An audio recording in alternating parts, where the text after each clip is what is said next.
35 കൊല്ലം മുമ്പുള്ള ഒരു ചെറിയ ഓർമ്മ മകൾക്ക് വേണ്ടി, മകൾക്ക് അറിഞ്ഞില്ലായിരിക്കും അതിനെ പങ്കുവെക്കുകയാണ്. 1921 എന്ന് പറഞ്ഞൊരു സിനിമ ഷൊർണൂർ നിലമ്പൂരിൽ ഷൂട്ട് ചെയ്യണം. മഞ്ചേരി നിലമ്പൂർ കാട്ടിനികത്താണ്. കാരവാനില്ലാത്ത കാലം.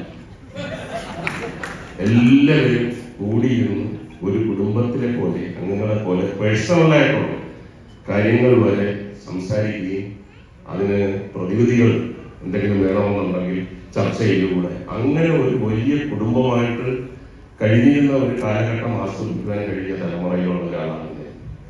അപ്പോൾ എല്ലാവരും കൂടിയിരിക്കാൻ ഒരു നടൻ എന്ന നിലയിൽ എപ്പോഴും ഒബ്സർവേഷൻസ് ആണ്. സിനിമയിൽ അങ്ങനെ ഒരു സാഹചര്യം വന്നാൽ നമ്മൾ ഏത് എക്സ്പ്രഷനുകൾ എങ്ങനെ പെരുമാറും എന്നുള്ളത് നമ്മുടെ ചുറ്റിനുമുള്ള കാര്യങ്ങൾ നോക്കി പഠിക്കുകയും കൂടെ ചെയ്യണം. ഒരു നടൻ വളരെ അപ്രതീക്ഷിതമായിട്ട് ഒരുപാട് എക്സ്പ്രഷൻസ് ഞാൻ ആ കാലഘട്ടത്തിൽ ചെയ്തിരുന്ന തരത്തിലുള്ള റോളുകൾക്ക് വേണ്ടി എനിക്ക് കിട്ടി. ആ സംഭവമാണ് പറയാൻ പോകുന്നത്. എല്ലാവരും ഇങ്ങനെ കൂടിയിരിക്കുന്നു. ഞാൻ ഇച്ചിരി ലേറ്റായിട്ടാണ് വന്നത്. രാത്രിയിൽ യാത്രയായിരുന്നു. എനിക്കൊരു തലവേദനയൊക്കെ ഉണ്ട്. ഞാനൊരു കസേരയിട്ടിട്ട് കുറച്ചൊന്ന് മാറി നിന്നപ്പോൾ ഉർവശി അന്ന് ഏറ്റവും ഹോട്ട് കേക്കാണ്. അവിടെ ഇരിക്കുന്ന വലിയ വലിയ നടന്മാരൊക്കെ ഉണ്ടെങ്കിൽ പോലും ഉർവശിയുടെ അത്രയും ഒരു ഭാഗ്യം കിട്ടിയിട്ടില്ല. കാര്യം എല്ലാ ഭാഷകളിലും തെലുങ്ക്, തമിഴ്, കന്നഡ, മലയാളം, പിന്നെ 1-2 ഭാഷകൾ അവർ ഉണ്ടാക്കിക്കൊണ്ടിരിക്കുകയാണ്. തുളു ഭാഷയിലൊക്കെ വിളിക്കുന്നുണ്ട്. ഇപ്പൊ തന്നെ അരുണാചൽ പ്രദേശ് വിളിച്ചിട്ട് ലൊക്കേഷൻ ശരിയില്ലാത്തൊന്നും പോകുന്നില്ല എന്ന് പറഞ്ഞു. അന്നും ഇതൊക്കെ തന്നെയാണ്. പല പല ഭാഷകളിലുള്ള സിനിമകൾ അഭിനയിക്കുന്നു. അതോടൊപ്പം തന്നെ എല്ലാവർക്കും ഉർവശിയുടെ ഒരു സൗഹൃദം നാച്ചുറലി കിട്ടിയാൽ നമ്മുടെ സ്വന്തം ഫ്രണ്ടാണെന്നൊക്കെ പറയാൻ ആഗ്രഹിക്കുന്ന എല്ലാവരും 1921 എന്ന് പറഞ്ഞാൽ മലയാള സിനിമയിൽ ഇതുവരെയായിട്ടും ഉണ്ടായിട്ടുള്ള ഏറ്റവും വലിയ ചിത്രങ്ങളിൽ ഒന്നാണ്. ആദ്യം ഷൂട്ടിംഗ് സ്ഥലത്തേക്ക് തന്നെ വരുന്നെന്ന് പറഞ്ഞാൽ ആദ്യം കുതിരപ്പട, കാളവണ്ടിപ്പട, പിന്നെ മേക്കപ്പിന്റെ വണ്ടി, കോസ്റ്റ്യൂമിന്റെ വണ്ടി, പോലീസിന്റെ വണ്ടി, അങ്ങനെ വണ്ടികൾ ഇങ്ങനെ വന്നു മറിഞ്ഞ്, പിന്നാണ് ജൂനിയർ ആർട്ടിസ്റ്റുകളുടെ വണ്ടി, പിന്നാണ് ആർട്ടിസ്റ്റുകളുടെ വണ്ടി. അപ്പൊ അങ്ങനെ വലിയ പടമാണ്. എല്ലാവരും ഇരിക്കുന്നു. ഞാൻ മാറി ഇരുന്നപ്പോ ഒരിക്കലും ഞാൻ പ്രതീക്ഷിച്ചില്ല അന്നത്തെ ദിവസം 35 കൊല്ലം മുമ്പ് ഇവിടെ പറയാൻ പറ്റുന്ന ഒരു സംഭവം അവിടെ ഉണ്ടാകും. അപ്പൊ ഉർവശി എൻ്റെ അടുത്ത് ഒന്ന് പറഞ്ഞു, അത് പറ്റത്തില്ല, മാറിയിരിക്കാൻ പറ്റത്തില്ല, ഇവിടെ വന്നിരിക്കണം. തലവേദന ഉണ്ട് ഉർവശി, പ്ലീസ് എന്നെ ഇന്ന് അത് പറ്റത്തില്ല. മുകേഷ് ഒക്കെ ഒന്നും സംസാരിക്കും, അത് കേൾക്കാനൊക്കെ പറഞ്ഞിട്ടാണ് നമ്മൾ പല പല ഭാഷകളിലൊക്കെ അവരൊന്നും ആരും ഉണ്ടാക്കില്ല. ഇവിടെ ആകുമ്പോൾ എല്ലാവരും സംസാരിക്കുന്നത്. പറ്റത്തില്ല എന്ന് പറയാൻ നിർബന്ധിച്ചു അവിടെ കൊണ്ടിരിക്കും. അപ്പോ ഒരു സംസാരിക്കും. ഞാൻ പറഞ്ഞു എന്ത് സംസാരിക്കാൻ, ഞാൻ ഇവിടെ ഇരുന്നോളാം, അത് പറ്റില്ല. പെട്ടെന്ന് ഞാൻ പറഞ്ഞു, എന്നാ നമ്മൾക്ക് ഒരു ചെറിയ ഒരു ഗെയിം, ഗെയിം കൊള്ളാം ഉർവശി എന്നെ പറഞ്ഞു. അപ്പൊ ഞാൻ പറഞ്ഞു, ഉർവശിക്ക് ജീവിതത്തിൽ ഏറ്റവും ഇഷ്ടപ്പെട്ട ആളാരാണ്? എന്താ എക്സ്പ്രഷൻസ് അവിടെ മുഴുവൻ. ഞാനായിരിക്കും ഞാൻ തന്നെ. IVCC ഡയറക്ടർ മുതൽ സുരേഷ് ഗോപി, മമ്മൂട്ടി, രതീഷ്, പിന്നെ ക്യാമറമാനെ നോക്കിയിരുന്നാണ്. ഉർവശിക്കാന്റെ ഒരു ഹുക്ക് അപ്പോഴാണ് മനസ്സിലായത്. ആർക്കൊന്നും പറ്റത്തില്ല. അപ്പൊ എല്ലാവരും പറഞ്ഞു അത് പറ്റത്തില്ല, ഞങ്ങൾക്ക് അറിയാം. ജീവിതത്തിൽ ഏറ്റവും കൂടുതൽ ഇഷ്ടമുള്ള ആളാണ്. ചെറിയ ഒരുപാട് പേര് ഇഷ്ടമാണ്. ഞാൻ അങ്ങനെ അതിന്റെ മുകളിൽ ഒരു ചെറിയ ഇഷ്ടം കാണും. അപ്പോ ഈ നെഞ്ചിടിപ്പ് എന്നൊക്കെ പറയുമ്പോൾ നമുക്ക് കേൾക്കാൻ പറ്റില്ല. അടുത്ത് അയ്യോ ഏറ്റവും വലിയ ശ്രദ്ധിക്കാത്തതെന്ന് പറഞ്ഞു കഴിഞ്ഞാൽ പ്രൊഡക്ഷൻ ചായ കൊടുക്കുന്ന ആൾക്കാർ, അങ്ങനെയൊക്കെയുള്ള ആൾക്കാർ.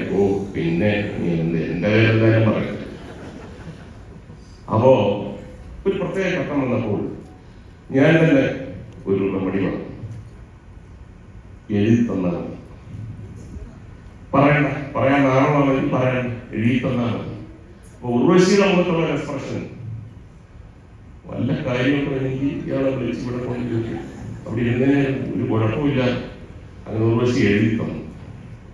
ഞാൻ നോക്കി ഇത് ഞാൻ ഒരിക്കലും പ്രതീക്ഷിച്ചില്ല. അപ്പൊ ഇത് ആരാന്ന് വെച്ചാ കുറെ നേരം മനുഷ്യന് ജോലിയുള്ള.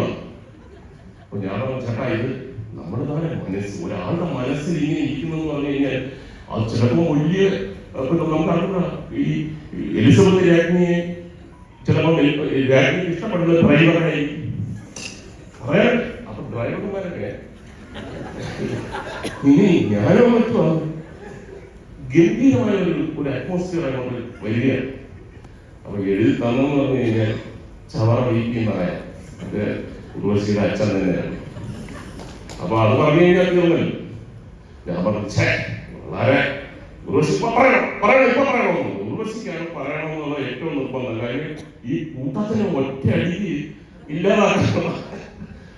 അവൻ മമ്മൂട്ടി പറഞ്ഞു ഞാൻ പറ എന്തായാലും ഇത്രയൊക്കെ ആയി പറ. അപ്പൊ ഞാൻ പറഞ്ഞു ഈ ഭക്ഷണമൊക്കെ വേണമെന്ന് ഒരു പ്രതീക്ഷയില്ലാതിരുന്ന ജോസ് എന്ന് പറഞ്ഞ ജോസ് ഒരു ചായ പാത്രം വീഴുന്നു. ജോസിന്റെ ഉൾക്കൊണ്ട ഇത്രയും കാലം എന്നിൽ നിന്നും മറച്ചു വെച്ച ഒരു വാക്ക് നേരത്തെ പറയണമായിരുന്നു. ചായയിലൊക്കെ ഞാൻ എന്തും മറുപടി പറയാം. അപ്പം ഉർവശിയുടെ ഒരു സ്ക്രീനിങ്ങിന്റെ സൗണ്ട്, ഉർവശിയെ പോലെ സുന്ദരിയായ ഒരു പെൺകുട്ടിയുടെ വായിൽ നിന്ന് ഇങ്ങനെ ഒരു സൗണ്ട് ഞാൻ പ്രതീക്ഷിച്ചില്ല. പറ്റത്തില്ല, സത്യം പറയണം.